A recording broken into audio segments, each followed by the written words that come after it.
سبيل الدموع سبيل مريح تنهد به نام عزت پاک با عرض سلام و ادب و احترام. برادران و خواهران عزیزم، دو سوره در قرآن با کلمه ویل شروع می شود. و آیا شما می دانید چیست ویل؟ علما می گویند که ویل این یک وادی است در جهنم، یعنی در دوزخ.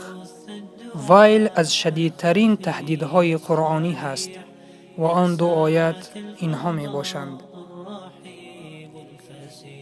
بسم الله الرحمن الرحیم ویل للمطففین، یعنی ویل بر کم فروشان، کسانی که از ترازو می زنند. عزیزان دل، ببینید خداوند چه تهدیدی می کند بر آن شخصانی که در حالت فروختن از ترازو می زنند. آنها فکر می کنند که به خود فایده آوردند، ولیکن برعکس، آنها با این عمل خود ویل را، یعنی وادی از وادی های دوزخ را به خود کسب کردند. به خاطر مال این دنیا آخرت خود را فروختند. در این کار کی عیبدار است؟ البته خود آنها عیبدار هستند.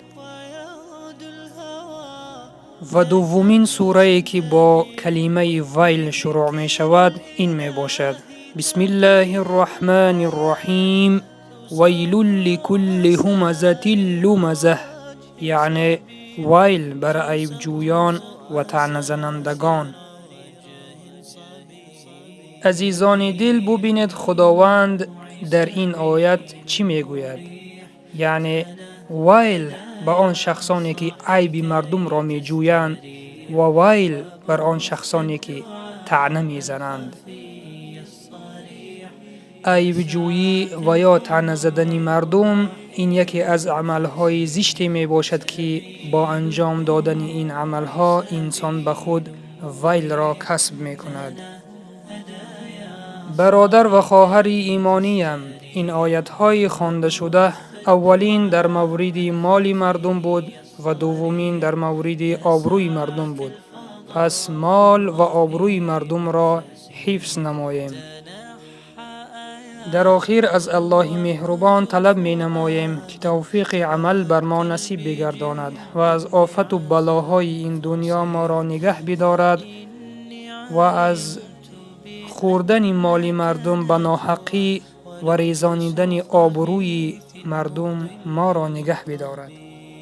تبختر ترجل بصوت وخيل فما لك في الأرض درب صحيح إلى الله.